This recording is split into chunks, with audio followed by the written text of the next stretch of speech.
Okay, this is chapter 8. Halmony takes me into her bedroom and I curl up under the covers with her. In the dark, I scan the room. On her nightstand, as usual, framed photos of me, Mom, Sam. Also on her nightstand, new, a row of tiny orange pill bottles, a whole family of them. Before I can ask about them, she says, I stole stories. I suck in air trying to understand, but it's a little hard. My grandmother stole stories from magical tigers. Not a whole lot of that makes sense. How do you steal a story? I ask. Halmony is quiet for so long that I think maybe she's just changed her mind about telling me, but she's just waiting, building suspense, and she takes my hand, traces my lifeline with her fingertip. She used to do this when I was little, to soothe me during the scary parts of her stories. Those stories come from a time before, long, long ago, when Tiger walked like man. I nudge closer to her, heart humming at those magic words. Those stories came from a time when the night is black, only darkness, and in the darkness, a princess lives in a castle in the sky. The princess very lonely, so she whispers stories to the night. And those stories become stars.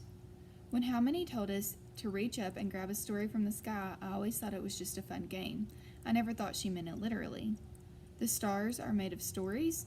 Yes, now listen. She shushes me and continues. The Sky Princess tells so many stories that the sky filled with light, no more darkness anywhere, and the people on Earth down in villages, they so happy, no more night. I look out the window in the inky black, and I shiver, no more night. Story magic was so bright and powerful that, of course, tigers want it. They go to the very top of highest mountain, surround themselves with stars, and guard the sky. Halmony continues, and humans love those stories too. But I don't like some of the stories stars tell. Some of those stories are dangerous, some stories too dangerous to tell. I pause. But how can a story be dangerous?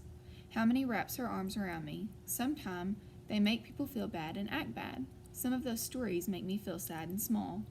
I bite my lip. The stories Halmony told us always had happy endings. They were about clever girls and loving families and warrior princesses who saved the day.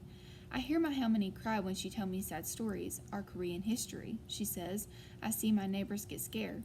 My friends get angry. And I think, why do we have to hear bad stories? Isn't it better if bad stories just go away? I swallow. That makes sense, I think. So one night, I take jars from my house and carry them up the mountain, tracking those tigers all the way to the caves. I am the littlest girl in the littlest village, and I'm sneaky. I hide outside the caves and wait until the tigers fall asleep, until their snores echo through the land, and then I get to work, grabbing the stars, the bad stories, in my fists, stuffing them into jars. It's another thing that seems impossible, but maybe the world is bigger than I thought. Maybe there's room for disappearing tigers and captured stars. You stole the stars, I say. Not all, but yes. I wonder what it would feel like to hold stars in my hands, if they would crumble like dust or shatter like glass, if they'd burn fierce and hot or sharp and cold. Halmony continues, I seal jars up, then I tiptoe away from the cave, so soft, hush hush. Before I leave, I think I'll be extra safe. I make sure they don't follow. So I take rocks from the forest one by one and stack them at the mouth of the cave until they make a wall, big, heavy wall, until the tiger's trapped inside. I shudder, imagining the tigers clawing on the other side. I think, no more bad stories, no more. I never want to hear them again, so I run away from my little village, across the ocean, across the whole world, to a new place, where I am safe from sadness. Halmony's voice starts to fade as she gets sleepier. I steal the stars, and I lock them away. How did you know? I ask, as I press my warm toes against her cold ones. How did you know you'd be okay? I don't, but I believe in me. When you believe, that is you being brave. Sometimes believing is the bravest thing of all. So everything turned out fine? Halmony never talked much about how she came to the United States from Korea, and I never thought to ask. She is quiet for so long that I think maybe she fell asleep. Then she says, Nothing lasts forever, Lily. Tigers break free. The tiger's very angry. Now they coming for me. From the living room, I hear a creak, and I tense, but it's probably just Mom shifting in her sleep. Halmony presses her lips to my head, and her words blur together, and she falls into dreams. They hunting me now. They don't stop hunting.